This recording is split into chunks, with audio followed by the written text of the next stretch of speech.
आज का हमारा टॉपिक पश्चिम बंगाल का विधानसभा चुनाव है। पश्चिम बंगाल की राजधानी कोलकाता है, यह हम सभी जानते हैं। हम सबसे पहले सीटों के बारे में जानकारी प्राप्त कर लें। कौन कौन सी सीटें? तो लोकसभा सीटें, राज्यसभा सीटें और विधानसभा सीटें। तो पश्चिम बंगाल में लोकसभा की सीटें 42 हैं, राज्यसभा की कुल 16 सीटें हैं और विधानसभा की 294 सीटें हैं। हमें जानकारी प्राप्त करना है विधानसभा चुनाव के बारे में। तो चुनाव आयोग ने मतदान कराने के लिए कुल 8 चरणों का निर्णय लिया। ये 8 चरण इस तरह से संपन्न होंगे। 27 मार्च को पहला चरण, 1 अप्रैल को दूसरा, 6 अप्रैल को तीसरा चरण, 10 अप्रैल को चौथा, 17 अप्रैल को पाँचवां, 22 अप्रैल को छठवां, 26 अप्रैल को सातवां चरण, 29 अप्रैल को आठवां यानी अंतिम चरण संपन्न होगा और चुनाव परिणाम 2 मई को आएंगे। सबसे पहले अब हम लोग राजनीतिक दल, प्रमुख राजनीतिक दल के बारे में, राजनीतिक पार्टियों के बारे में जानकारी प्राप्त कर लें। कौन कौन सी हैं? तो भाजपा, बीजेपी, जिसका चुनाव चिन्ह कमल का फूल है। चुनाव चिन्ह की अपनी अलग उपयोगिता होती है, पार्टी के लिए भी और मतदाता के लिए भी, यानी जनता के लिए भी। कैसे? मतदाता के लिए ऐसे कि अगर वह अक्षर नहीं पहचान पा रहा, नहीं पढ़ पाता है, तो ऐसी स्थिति में वो चुनाव चिन्ह देख करके पहचान लेगा कि उसे किसे वोट देना है, किस पार्टी को वोट देना है। ठीक है। और पार्टी के लिए कैसे कि यह पार्टी का जो भी सोच है, जो विचारधारा है, वो उसके चुनाव चिन्ह से भी प्रदर्शित होती है। ठीक है। अब सबसे पहले हम पार्टी के बारे में भी जानकारी कुछ प्राप्त कर लें। जब भारतीय जनसंघ पार्टी बनी थी, डॉक्टर श्यामा प्रसाद मुखर्जी जी ने भारतीय जनसंघ पार्टी बनाई थी, तो उस समय चुनाव चिन्ह क्या था? तो उस समय चुनाव चिन्ह था जलता हुआ दीपक। ठीक, जलता हुआ दीपक। और उसके बाद 1977 में जब जनता पार्टी बनी, उसमें और भी कई पार्टियां सम्मिलित हुई। उस समय चुनाव चिन्ह क्या हो गया? तो हलधर किसान, यानी हल को धारण किया हुआ किसान। ठीक है। और 1980 में बीजेपी का गठन हुआ, भारतीय जनता पार्टी का गठन हुआ। तब चुनाव चिन्ह क्या बना? कमल का फूल। तब चुनाव चिन्ह कमल का फूल बना। अब आइए दूसरी पार्टी हम देख लें। प्रमुख दल कौन सी है? तो टीएमसी ममता बनर्जी की पार्टी है। और चुनाव चिन्ह क्या है? यह ध्यान से देखिए, 2 फूल और घास। इस फूल में आप कुछ खास देख रहे होंगे, वह यह कि राष्ट्रीय ध्वज के तीनों रंग फूल में समाहित है। और इनका नारा जो है वो माँ, माटी और मानुष का नारा है। माटी से जुड़ी बातें, मातृत्व से जुड़ी बातें और मनुष्य से जुड़ी बातें वह यह पार्टी करती है। तीसरी प्रमुख पार्टी है मार्क्सवादी कम्युनिस्ट पार्टी। इनको आप जान रहे हैं, सीताराम येचुरी हैं, जो कि जनरल सेक्रेटरी हैं पार्टी के। और चुनाव चिन्ह क्या है? हंसिया और हथौड़ा। अब इस चुनाव चिन्ह से क्या प्रदर्शित हो रहा है? तो चुनाव चिन्ह जिसमें आप ध्यान से देखिए, हंसिया किसान प्रयोग करते हैं, हथौड़ा मजदूर, यानी यह किसानों और मजदूरों की पार्टी कहलाई। तो इस तरीके से यह पार्टी के बारे में भी बताती है चुनाव चिन्ह। चौथी पार्टी से पहले आप इनको जानिए, ये है सुजन चक्रवर्ती, जो कि विधायक दल के नेता हैं, मार्क्सवादी कम्युनिस्ट पार्टी। कांग्रेस का जो चुनाव चिन्ह है क्या है? हाथ का पंजा।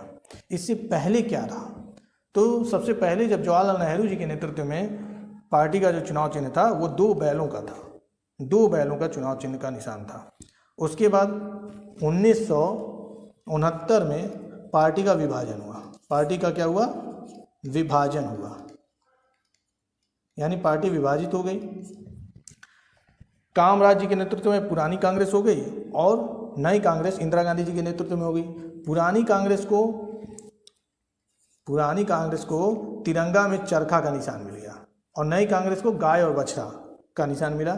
लेकिन 1977 में, यानी कि आपातकाल के बाद, जो गाय और बछड़े का निशान था, नई कांग्रेस यानी इंदिरा गांधी जी के नेतृत्व में, यह जो गाय बछड़े का निशान था उसे चुनाव आयोग ने जब्त कर लिया और उसके बाद हाथ का पंजा चुनाव चिन्ह पार्टी ने बनाया।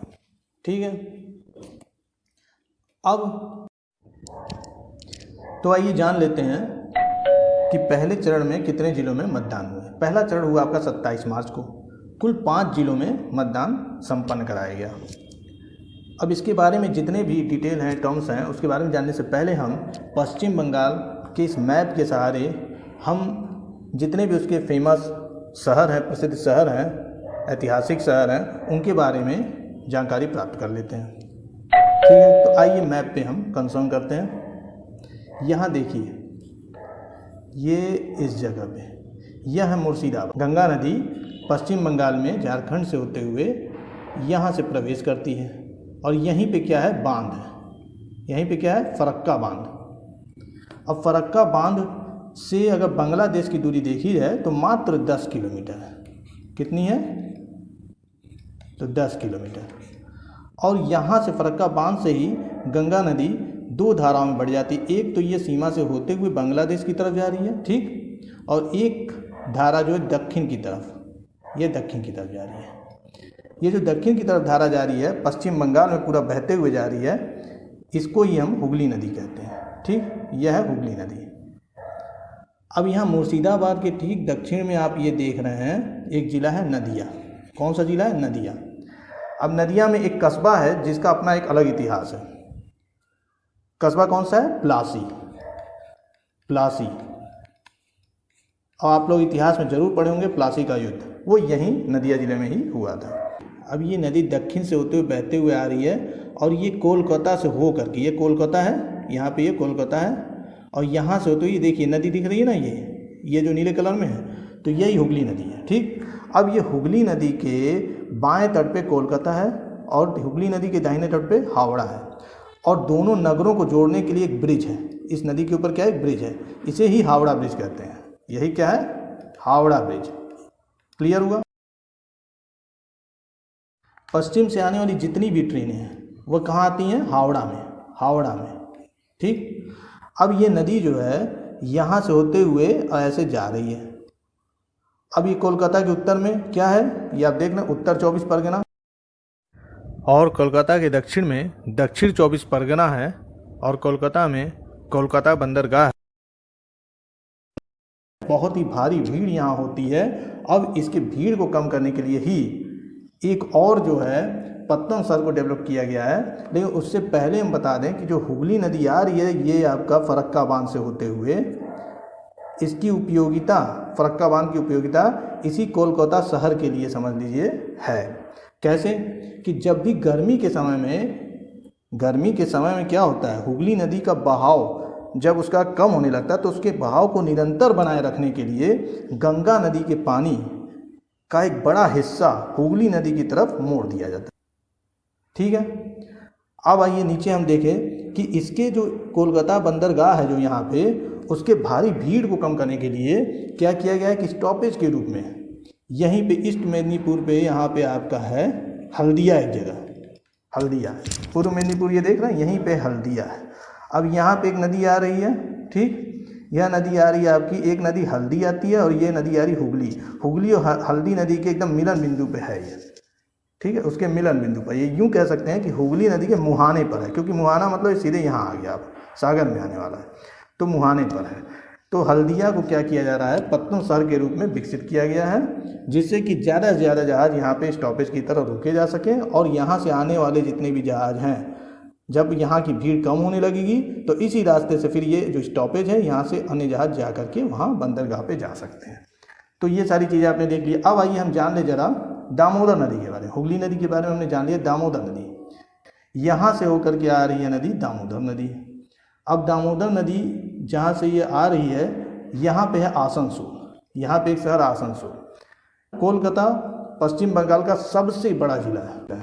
इसका नाम जो आसनसोल है, इसमें दो शब्द आप देख रहे हैं, आसन और सोल, तो ये दो शब्दों का अपना एक अलग अर्थ है। दामोदर नदी के तट पर जितने भी वृक्ष पाए जाते हैं उन वृक्षों की प्रजाति क्या है, आसन, और सोल का मतलब होता है भूमि।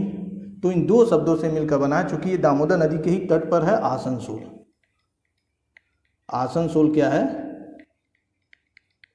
दामोदर नदी के तट पर ही है, और यहीं पे ये आसन प्रजाति के वृक्ष पाए जाते हैं, इसलिए इस शहर का नाम है आसनसोल। यह नदी जब आगे जा रही है तो यहाँ पे है एक बांध, ठीक, एक बांध यहाँ पे भी है। अब यह बांध किस शहर में है, तो यह शहर है दुर्गापुर। कौन सा शहर है, दुर्गापुर। अब ये देखिए जिस तरीके से आसनसोल पश्चिम बंगाल का दूसरा सबसे बड़ा शहर है, दूसरा, उसी तरीके से दुर्गापुर यहाँ पे है। दुर्गापुर पश्चिम बंगाल का तीसरा सबसे बड़ा शहर है। आसनसोल अपने खनिज पदार्थों के लिए जाना जाता है। आसनसोल यह खनिज पदार्थों से समृद्ध है और दामोदर नदी की घाटी पर स्थित है नगर ये। और साथ साथ में इसके अर्थव्यवस्था का आधार क्या है? कोयला। क्या आधार है? तो कोयला। और यहाँ पे ही आगे दो नगर हैं इसी के पास में, रानीगंज और झरिया, जिसका नाम आप जानते होंगे, ज्योग्राफी में भी आप पढ़े होंगे, रानीगंज और झरिया। यहाँ पे कोयले की खानें पाई जाती हैं। अब ये भी जानिए कि पश्चिम बर्धमान में जो दुर्गापुर है, दुर्गापुर यह पश्चिम बंगाल का तीसरा सबसे बड़ा शहर है और यहीं पे दामोदर नदी के पास में बैराज है यानी बांध है। दुर्गापुर की दूरी क्या होगी कोलकाता से? तो वह कुल 172 से 173 के बीच की दूरी है। ठीक, 172 या 173 किलोमीटर की दूरी है। और यह जो दुर्गापुर है यह स्थान लौह इस्पात उद्योग के लिए महत्वपूर्ण है। ऐसे ही हुगली नदी जो आ रही है यहाँ पे, उसके आगे आप ये देखेंगे कि यहाँ पे जो ये उत्तर 24 परगना है, ठीक है, उत्तर 24 परगना, इसी के तट पर जो है टीटागढ़ है। कौन सा? टीटागढ़। टीटागढ़। और टीटागढ़ जो है कागज़ उद्योग के लिए बहुत ही महत्वपूर्ण जगह है, कागज़ उद्योग के लिए।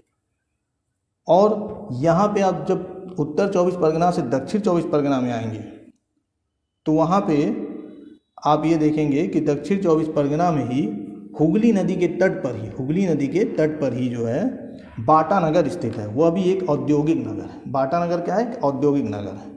हुगली नदी की, ये हुगली नदी आ रही है तो हुगली नदी के तट पर ही बाटा नगर स्थित है। और दक्षिण 24 परगना में ही इधर आप देखेंगे नीचे पूरा यहाँ से लेकर के और बांग्लादेश के आगे तक ये पूरा जो आप डेल्टा देख रहे हैं, ये जो डेल्टा पूरा आपको दिखाई दे रहा है, ये कौन सा डेल्टा है? ये सुंदरबन डेल्टा है। और यह भारत तथा बांग्लादेश में फैला हुआ है और यह विश्व का सबसे बड़ा नदी डेल्टा है। विश्व का सबसे बड़ा क्या है? नदी डेल्टा है। और यहीं पर नरबक्षी बाघ पाए जाते हैं जो बंगाल टाइगर के नाम से पूरे विश्व में प्रसिद्ध है। तो ये सारी चीज़ें हमने आपको बता दी मैप के जरिए। अब आइए हम चुनाव के बारे में पढ़ रहे थे, विधानसभा चुनाव के बारे में, तो उसको पहला चरण जो हम देख रहे थे उसके बारे में पूरी जानकारी प्राप्त कर लेते हैं। तो यह जो पहला चरण है वो 5 जिले में मतदान हुए पहले चरण में। तो यह पुरुलिया, बांकुड़ा, झारग्राम, पश्चिम मेदिनीपुर और पूर्वी मेदिनीपुर। इन जिलों के बारे में आपने देख लिया अभी मैप में कि यह है पश्चिम मेदिनीपुर, पूर्वी मेदिनीपुर। कहाँ कहाँ स्थित है यह अभी हम आपको दिखा दे रहे हैं। उसके लिए एक सादा मैप, प्लेन मैप ले लेते हैं ये, ठीक है। पुरुलिया, पुरुलिया यह जो हरे कलर में आप देख रहे हैं यहाँ पे, वह है पुरुलिया। यहाँ पे कहाँ है? तो यहाँ पे ये स्थित है पुरुलिया सादे मैप में। बांकुड़ा, बांकुड़ा आपका ये जो येलो कलर में आप देख रहे हैं ये बांकुड़ा है। यहाँ पे इस जगह पे बांकुड़ा है। झारग्राम, यह देखिए झारग्राम, ध्यान से देखिएगा, यह झारखंड से भी सीमा लगती है इसकी और उड़ीसा से भी। अन्य देशों से देखें तो नेपाल से सीमा लग रही है पश्चिम उत्तर की तरफ, और साथ में भूटान से सीमा लग रही है। ऊपर सिक्किम राज्य से भी इसकी सीमा लगी हुई है। और इधर पूरे पूरब में आप देखेंगे, पूरे पूरब में तो ये बांग्लादेश से इसकी सीमा लग रही है, ठीक। और इधर आप देखें तो बिहार, बिहार से, झारखंड से बहुत लंबी सीमा लगी हुई है। और फिर नीचे दक्षिण की तरफ, इस तरफ अगर आप पश्चिम और दक्षिण की तरफ जाएंगे तो ये उड़ीसा से भी इसकी सीमा लगी। तो देख लिया आपने कहाँ कहाँ कैसे इसकी सीमा कहाँ कहाँ से टच हो रही है, किन किन राज्यों से और किन किन देश से। अब पश्चिमी मेदिनीपुर कहाँ है? हमने झारग्राम के बारे में बताया अभी आपको कि झारग्राम ये झारखंड से भी सीमा लगती है और उड़ीसा से भी। यहाँ कहाँ स्थित है? प्लेन मैप में आप देख लीजिए तो ये है झारग्राम। पश्चिम मेदिनीपुर यहाँ है, ब्लू कलर में, स्काई ब्लू में आपको दिखाई दे रहा होगा, वेस्ट मेदिनीपुर, पश्चिम मेदिनीपुर। और यहाँ पे यह है पश्चिम मेदिनीपुर। पूर्व मेदिनीपुर यह रहा, येलो कलर में आपको जो दिख रहा है, इधर से सागर से भी टच है इसका, और उड़ीसा से थोड़ा सा इसका सीमा लगता है, उड़ीसा से भी। और यहाँ पे कहाँ है पूर्व मेदिनीपुर? तो यहाँ है, ठीक है। यह हमने मैप के जरिए इसको जान लिया। अब अगली चीज़ देखिए, पहला चरण के बारे में कुछ डिटेल प्राप्त कर लें जिससे हमारा डाटा इकट्ठा हो सके कि क्या क्या हुआ था पहले चरण में। तो किस दिनांक में हुआ, कितने जिलों में हुआ और विधानसभा की सीटें क्या थीं, उम्मीदवार कितने थे जो अपने भाग्य का, जिनके भाग्य का फैसला ईवीएम मशीन करने वाला है, ठीक है। और मतदान केंद्र, तो ये सारी चीज़ें आपको देखनी है। तो दिनांक देखिए 27 मार्च को पहला चरण हुआ, 5 जिले में संपन्न हुआ, 30 विधानसभा सीटों के लिए हुआ, जैसे 294 सीटों में से 30 विधानसभा सीटों के लिए पहले चरण में हो गया मतदान और उसमें 191 उम्मीदवारों ने अपने भाग्य का फैसला ईवीएम मशीन में कैद कर लिया। ईवीएम मशीन में कैद हो गया, ठीक है। यह 21,825 मतदान केंद्रों की संख्या यानी पोलिंग बूथ की संख्या जहां मतदान हुआ, जहां लोगों ने मतदान डाला, ठीक है, वह केंद्र थी 21,825। और सुरक्षा की भी व्यवस्था की गई जिससे किसी भी तरह की कोई छुटपुट घटनाएं या किसी भी तरह की अनहोनी ना हो सके। तो 684 कंपनियों की तैनाती। आप यह भी जानिए कि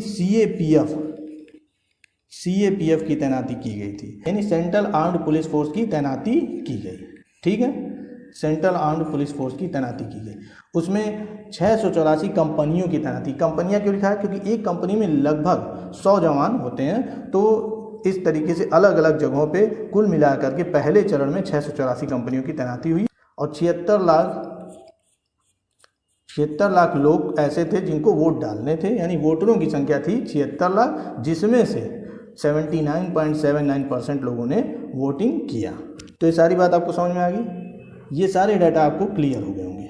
अब इसमें इंपॉर्टेंट क्या है कि किस डेट में हुआ, कितने जिलों में हुआ, कितने सीटों के लिए हुआ और साथ साथ में कितना % हुआ, यानी यह 4 बिंदु जो है यह आपको ज़्यादा ज़रूरी है, ये ठीक। अब देखिए साथ साथ में जिलों के बारे में उन्होंने बता दिया, तो जिले में सीटों की संख्या भी आप देख लीजिए कि हर जिले में कितनी सीटें थी। भाई 30 सीट तो कुल थी ना, और 5 जिलों में हुआ है तो हर जिले में कितनी सीटें थी। तो पुरुलिया में 9 सीटें, बांकुड़ा में 4 सीटों के लिए हुआ, झारग्राम में 4 सीटों के लिए हुआ, पश्चिम मेदिनीपुर में 6 सीटों के लिए, पूर्वी मेदिनीपुर में 7 सीटों के लिए। तो ये कुछ डाटा आपके पास इकट्ठा हो गया पहला चरण से रिलेटेड। अब हम आगे बढ़ते हैं। देखिए पहले चरण में कुछ घटनाएं भी घटी, उनके बारे में भी जान लीजिए। जैसे पूर्वी मेदिनीपुर के पटासपुर में एक दिन पहले सुरक्षा कर्मियों पर बम फेंका गया, ठीक है, और साथ साथ में चुनाव के दिन ही भाजपा कर्मी का शव भी बरामद हुआ, सिर व पीठ पर जख्म के निशान थे। तो ऐसे कई छिटपुट घटनाएं हुई चुनाव के वक्त में देखी गई, ठीक है। कुछ टिप्पणी भी हुई है, हासिल कर लेते हैं जानकारी उसके बारे में। क्या टिप्पणी हुई है? प्रधानमंत्री की उसी वक्त में बांग्लादेश की यात्रा थी, पहला चरण होना था जिस समय, उसी समय प्रधानमंत्री की बांग्लादेश की यात्रा हुई, ठीक है। कब हुई? 26 और 27 मार्च को। तो बांग्लादेश की आज़ादी की 50वीं वर्षगांठ के और बंगबंधु शेख मुजीबुर रहमान की जन्म शताब्दी के उस समय भाग लेने मोदी जी 26 और 27 मार्च को बांग्लादेश की यात्रा पर गए थे, ठीक है। अब इसी पे लोगों का क्या हुआ? आपत्ति हुआ। तो पहली आपत्ति यह थी कि मोदी जी अपने साथ पश्चिम बंगाल के भाजपा सांसद शांतनु ठाकुर, ठीक, इनको शांतनु ठाकुर को क्यों ले गए, क्यों का प्रश्न उठा, क्यों ले गए उनको, ठीक है। जबकि शांतनु ठाकुर कहाँ से सांसद है? पश्चिम बंगाल से, जबकि वो किसी आधिकारिक पद पर भी नहीं है और वो बनगांव से क्या है? मतुआ महासभा, मतुआ एक समुदाय है, तो मतुआ महासभा के प्रमुख हैं। अन्य किसी दल के सांसद को क्यों नहीं आमंत्रित किया गया? मोदी जी वहाँ गए थे तो उन्होंने किया क्या? तो उन्होंने जा करके मतुआ समुदाय के सर्वोच्च तीर्थस्थल, ठीक है, जो वहाँ का सर्वोच्च तीर्थस्थल है ठाकुरबाड़ी मंदिर, तो ठाकुरबाड़ी मंदिर गए थे और वहाँ जाकर उन्होंने मत्था टेका, वहाँ पूजा किया, ठीक। अब यह भी आप समझिए कि जो मतुआ समुदाय है उसकी क्या हिस्ट्री है। तो मतुआ समुदाय के जो संस्थापक हैं वो हैं हरिचंद ठाकुर।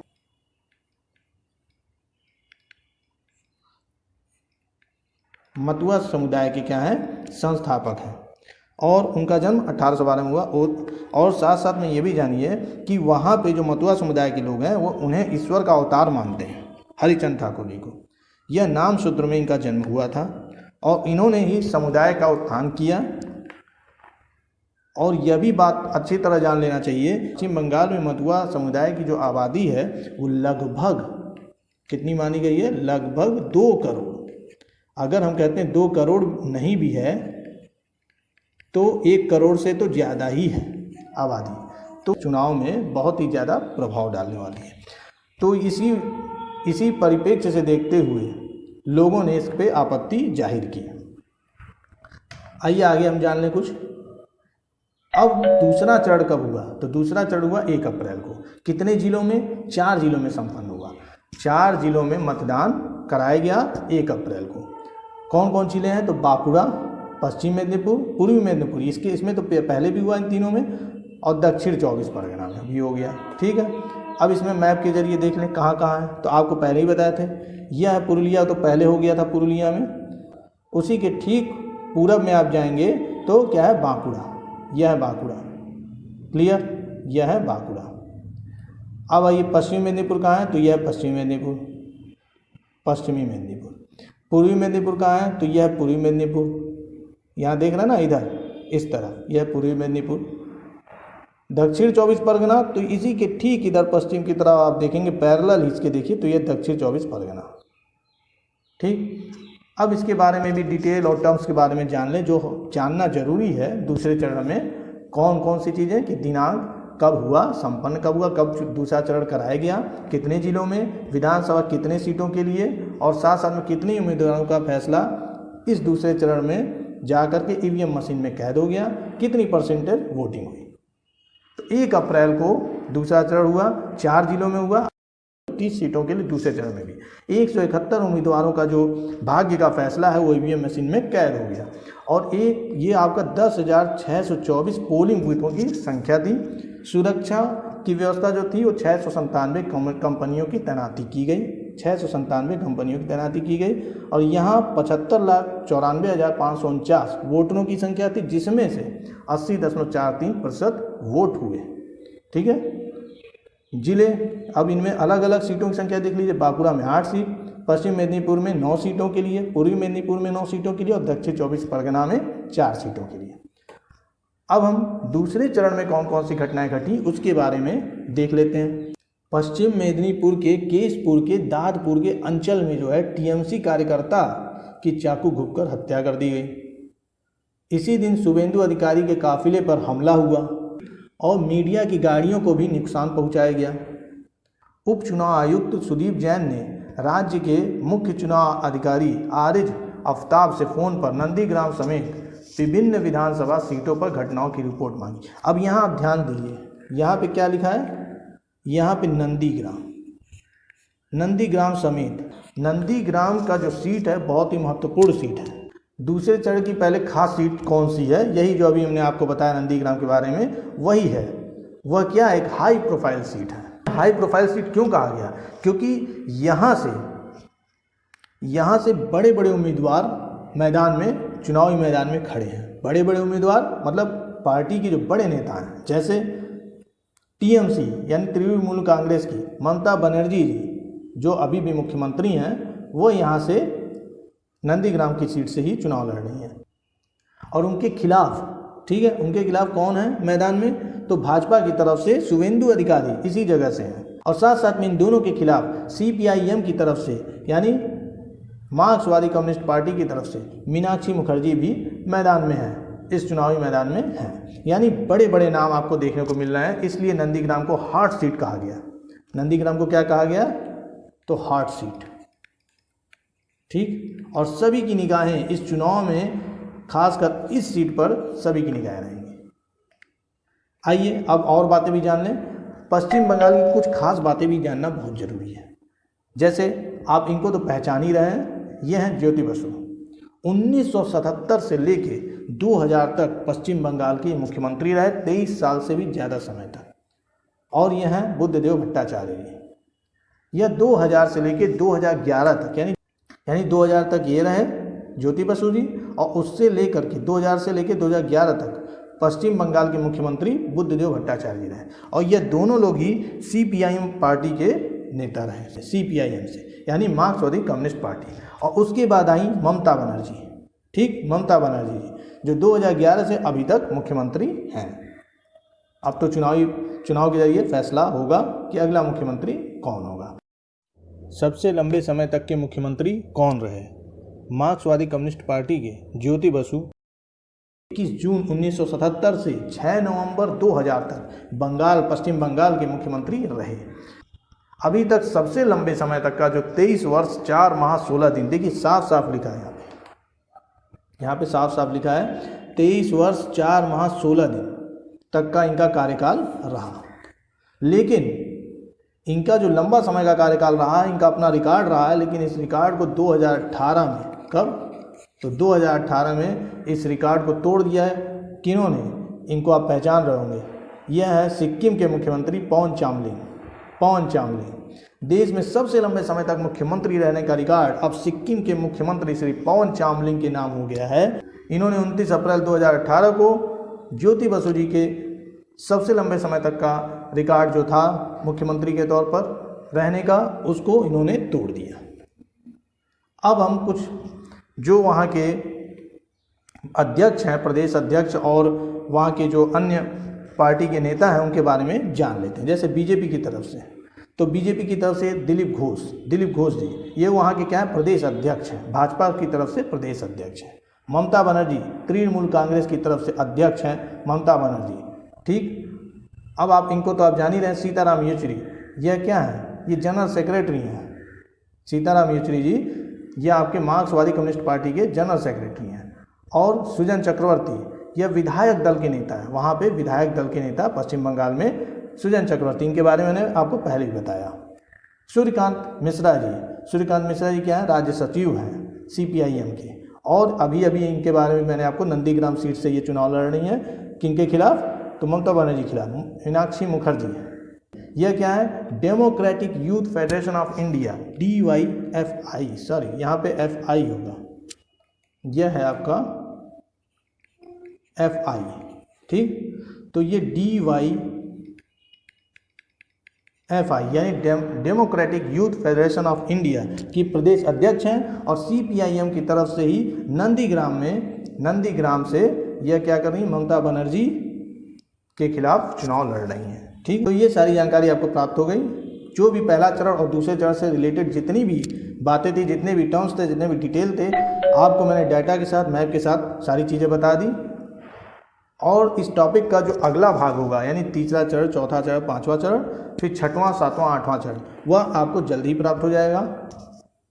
आपने इसे एक विशेष अध्ययन के रूप में इस वीडियो को देखा होगा और आपको बहुत कुछ जानने को मिला होगा। देखने के लिए आप सभी लोगों का बहुत बहुत धन्यवाद।